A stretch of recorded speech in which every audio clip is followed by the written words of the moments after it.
Hello to all of you. Myself Dr. Navneet Franklin James, and I am going to deal with the topic structural geology. So this topic is basically concerned with students of BTech mining, diploma mining, also for BSc geology and MSc geology students. So starting with what is structural geology? Structural geology is the study of three-dimension distribution of larger bodies of rocks, their surface and their composition.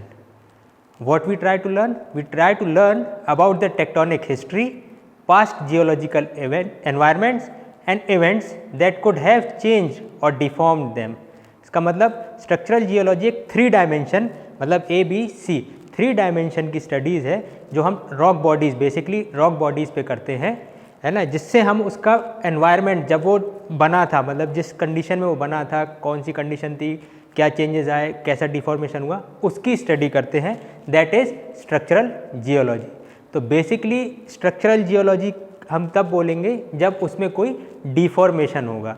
Deformation किस चीज़ में होगा? किसी rock में होगा. तो deformation अब किस कारण से होगा? वो चार कारण हो सकते हैं. एक है डिफॉर्मेटिव फोर्स, दूसरा है मैकेनिकल प्रॉपर्टीज़ ऑफ रॉक, तीसरा time period and depth of formation. तो ये चार कॉजेज हो सकते हैं हमारे डिफॉर्मेशन के. तो पहला आते हैं अपन डिफॉर्मेटिव फोर्स पे. तो डिफॉर्मेटिव फोर्स पे बेसिकली दो टाइप के होते हैं, एक होता है स्ट्रेस और एक होता है स्ट्रेन. तो स्ट्रेस क्या होता है? स्ट्रेस एक फोर्स होता है जिसके थ्रू शेप और साइज ऑफ द मटेरियल, मतलब मटेरियल कौन सा? हमारा जो रॉक होगा या हमारा वहाँ पे जो डिपोजिशन होगा उसका साइज एंड शेप जब चेंज होगा तो that is known as stress. तो स्ट्रेस की डेफिनेशन पे अगर अपन जाएंगे तो स्ट्रेस क्या है? Stress is the force acting on a unit area of a material surface. तो ये होता है स्ट्रेस. तो अब जो स्ट्रेस होते हैं वो थ्री टाइप्स के होते हैं. एक होता है कंप्रेसिव स्ट्रेंथ, दूसरा होता है टेंसाइल स्ट्रेस और तीसरा होता है शियरिंग स्ट्रेस. तो अब इसको ऐसे समझिए, कंप्रेसिव स्ट्रेंथ ये कोई रॉक मटेरियल है या कोई मटेरियल है, इसमें जब दोनों तरफ से फोर्स लग रहा है ना, एक दूसरे की तरफ, मतलब ऐसा फोर्स लग रहा है इस तरफ और इस तरफ, जब ये फोर्स लग रहा है दैट इज़ कंप्रेसिव फोर्स. फिर टेंसाइल फोर्स या टेंसाइल स्ट्रेस क्या होता है? टेंसाइल स्ट्रेस इसी मटेरियल को जब हम ऑपोजिट तरफ में पुल करेंगे, है ना, दूसरी दोनों तरफ में पुल करेंगे तो that is tensile. And shear मतलब अब ये बॉडी में इस तरफ से भी फोर्स लग रहा है और इस तरफ से भी, मतलब ये इस तरीके से जो मूवमेंट हो रहा है ना वो होगा शियरिंग स्ट्रेस. तो ये होते हैं तीन टाइप के स्ट्रेस. अब व्हाट इज स्ट्रेन? अब इन फोर्सेस के कारण इस ऑब्जेक्ट में कुछ शेप चेंज हुआ या साइज चेंज हुई या उसके वॉल्यूम में कुछ चेंज हुआ तो दैट इज स्ट्रेन. मतलब जो फोर्स लगे तीन, कंप्रेसिव, टेंसाइल एंड शियर, इसके कारण अगर कुछ चेंज हुआ उस बॉडी में तो दैट इज स्ट्रेन. नेक्स्ट आता है mechanical property of a rock. तो mechanical property of a rock का मतलब हम ऐसे समझ लें कि इसकी कितनी स्ट्रेंथ है, इस रॉक में कितनी स्ट्रेंथ है, बेसिकली उस पर डिपेंड करती है हमारी मैकेनिकल प्रॉपर्टी. तो मैकेनिकल प्रॉपर्टी पहली है ब्रिटाइल. ब्रिटाइल मतलब ये सरफेस जो है या ये रॉक जो है ये हार्ड है ना, लेकिन ईजिली टूट सकता है, ब्रेकेबल ईजिली. इसको आप ऐसे समझिए, आपके पास कांच का ग्लास है या कांच की प्लेट है, हार्ड है लेकिन जैसे ही उसको हम छोड़ेंगे तो वो टूट जाएगा, तो इट इज़ ईजिली ब्रेकेबल. दूसरा है प्लास्टिक. प्लास्टिक का मतलब आप ऐसा समझ लीजिए कि कोई चीज़ को हम मोल्ड कर दें और वो उसी फॉर्म में बन जाए, है ना. जैसे फॉर एग्जांपल आप चेयर जिसमें बैठते हैं उसका एक परमानेंट शेप होता है कि आपको उसी टाइप की चेयर्स मिलेंगी, तो that is plastic material. Then next आता है इलास्टिक. इलास्टिक एक चीज़ होती है जिसको हम स्ट्रेच करें या जिसको हम दबाएं वापस आके अपनी ओरिजिनल पोजीशन पे आ जाए, दैट इज़ इलास्टिक. इसको आप समझ लीजिए आपके पास एक रबर बैंड है, आप रबर बैंड को खींचेंगे, जब आप उसको छोड़ेंगे तो वापस जिस शेप में था उसी शेप में आ जाएगा. तो ये तीन टाइप के हो गए, brittle, plastic and elastic. Now comes time. अब टाइम से क्या होता है? कोई जगह पे मटेरियल डिपॉजिट हुआ. अब जब मटेरियल डिपॉजिट हो रहा है तो एक टाइम भी होगा कि उसके ऊपर और मटेरियल डिपॉजिट होते जाएंगे.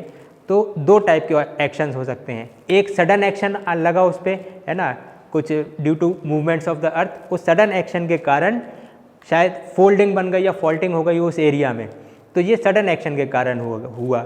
लेकिन वहीं अगर टाइम लेके हो, कोई चीज़ कहीं पे हो और वहाँ पे कंटिन्यूस कंप्रेशन या टेंसाइल या शियर स्ट्रेस लग रहा हो, कंटिन्यूसली उस ऑब्जेक्ट पे लग रहा हो, तो वो भी फोल्डिंग, फॉल्टिंग या जॉइंट्स बना सकता है। मतलब सडन में भी वही फॉर्मेशन बन सकती हैं और स्लो टाइमिंग में भी वही फॉर्मेशन बन सकती है। नेक्स्ट आता है डेप्थ। तो डेप्थ का मतलब क्या होगा, अगर कहीं कुछ चीज़ हमारे जो डिपॉजिट हो रही है तो वो नीचे जब टेम्परेचर प्रेशर चेंज करेंगे तो उसका एनवायरनमेंट भी चेंज होगा, है ना। तो जो एनवायरनमेंट चेंज होगा तो वो with respect to the depth उसका फिजिकल प्रॉपर्टीज़ चेंज होगी। फिजिकल प्रॉपर्टीज़ कौन सी, टेम्परेचर हो गया या लिथोस्टैटिक प्रेशर हो गया, ये चीज़ डेप्थ के साथ उसकी चेंज होंगी। तो जब डेप्थ के साथ चेंज होंगी तो उसका जो फॉर्मेशन है, जो स्ट्रेस है, जो स्ट्रेन है, वो उस हिसाब से चेंज हो जाएगा। तो डेप्थ ऑफ फॉर्मेशन में थोड़ा सा आप देख लेते हैं। A rock situated in shallow depth and greater depth behave differently. मतलब अब शैलो डेप्थ मतलब जो कम डेप्थ पे है और जो ज़्यादा डेप्थ पे है, उन दोनों में अगर स्ट्रेस स्ट्रेन लगेगा तो दोनों में जो बिहेवियर होगा, दोनों का फॉर्मेशन होगा, वो डिफरेंट रहेगा। Physical properties like temperature, lithostatic pressure differ with depth. क्यों चेंज होगा या क्यों दोनों का डिफरेंस होगा, क्योंकि टेम्परेचर और प्रेशर जैसे जैसे हम नीचे जाते जाएंगे, डेप्थ में जाते जाएंगे, वो चेंज होता जाएगा। इसी कारण से मतलब जो फिजिकल प्रॉपर्टीज चेंज होती जा रही हैं, तो इसी कारण से जो रॉक का जो बिहेवियर है वो चेंज होता जाएगा। फिर तीसरा है the factor of depth is called by terms environment of structural deformation. तो यही जो डेप्थ का जो फैक्टर है वही एनवायरनमेंट स्ट्रक्चरल डिफॉर्मेशन पे हमको वेरी करता है। नेक्स्ट आता है, अब जो अभी हमने 4 पॉइंट देखे हैं तो उसके बेसिस पे हम बोल सकते हैं कि जो आप देख भी सकते हैं जो स्ट्रक्चर हैं, स्ट्रक्चर बेसिकली 2 टाइप में हम डिवाइड कर रहे हैं। एक कर रहे हैं रैप्चर और दूसरा कर रहे हैं प्लास्टिक स्ट्रक्चर। तो rapture structure and plastic structure. तो रैप्चर स्ट्रक्चर कौन से होते हैं? रैप्चर स्ट्रक्चर बेसिकली आप देखिए तो उसको 4 पार्ट में और डिवाइड किया गया है, fracture, joint, fault and shear, है ना।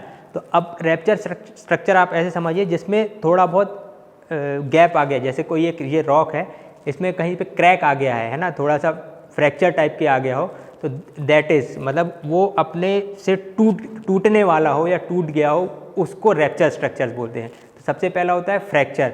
तो फ्रैक्चर क्या है? Fracture is any separation in a geological formation. मतलब अगर हमारे पास कोई रॉक है, हम उसको ज़मीन पे मारें तो या तो वो टूट जाएगा या फिर हल्का सा क्रैक आएगा। तो वो जो क्रैक आया है उसको हम फ्रैक्चर बोलेंगे। नेक्स्ट आता है जॉइंट।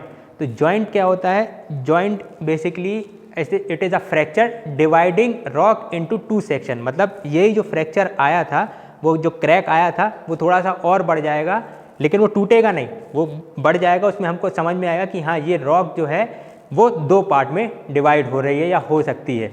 तो दैट इज़ जॉइंट। नेक्स्ट आता है फॉल्ट। अब फॉल्ट क्या हुआ? ये जॉइंट में और प्रेशर पड़ा या हमने और प्रेशर डाला तो वही जो जॉइंट था वो टूट गया। जैसे ही वो टूटा that is known as fault. Okay, तो वो ये 3 चीज़ आप समझ गए। पहली आपकी थी फ्रैक्चर। फ्रैक्चर मतलब हल्का सा क्रैक आया, फिर उसके बाद उसमें क्रैक और बढ़ा तो वो जॉइंट हुआ, और वो जॉइंट में प्रेशर और बढ़ा तो वो टूट गया, तो दैट इज़ फॉल्टिंग। तो ये 3 चीज़ है। और चौथा आता है शियर। शियर क्या होता है? जब कंप्रेसिव या कोई आप जो बोलते हैं शियर स्ट्रेस जब आपस में एक दूसरे से रगड़ता है तो रॉक उसमें भी डिफॉर्म होता है। तो ये चीज़ चौथी चीज़ हो गई हमारा शियर। नेक्स्ट आता है प्लास्टिक स्ट्रक्चर्स। तो प्लास्टिक स्ट्रक्चर्स बेसिकली इसमें आपको जॉइंट्स वगैरह नहीं देखने मिलेगा। इसमें क्या देखने मिलेगा? इसमें फोल्डिंग, फोलिएशन एंड लीनिएशन, ये 3 टाइप के देखने मिलेंगे। तो फोल्ड्स क्या होते हैं? फोल्ड्स बेसिकली जब कंप्रेशन फोर्स जब या कंप्रेसिव स्ट्रेंथ लगता है, स्ट्रेस लगता है किसी भी रॉक पे, तो वो कंप्रेसिव स्ट्रेस जब लगता है तो वो उसको फोल्ड में ट्रांसलेट कर देता है। जैसे इसमें अगर लगेगा तो या तो ये इस टाइप से बन जाएगा, है ना, डोम टाइप में बन जाएगा, या फिर ये वैली टाइप में मतलब हिल टाइप में बना देगा, या फिर वैली टाइप में बना देगी। तो वो कहलाते हैं फोल्ड्स। फोलिएशन क्या होता है? उसमें रिपीटेटिव लेयरिंग ऑफ रॉक्स, मतलब रिपीटेटिव लेयरिंग ऑफ सेडिमेंट्स बोलेंगे। तो ये बेसिकली हमको मेटामॉर्फिक रॉक में देखने मिलते हैं। फिर आता है लीनिएशन या लीनियर स्ट्रक्चर। तो लीनियर स्ट्रक्चर क्या है? लीनियर स्ट्रक्चर बेसिकली उसी रॉक के अंदर देखने मिल जाती हैं। Thank you, hope you have understood structural geology.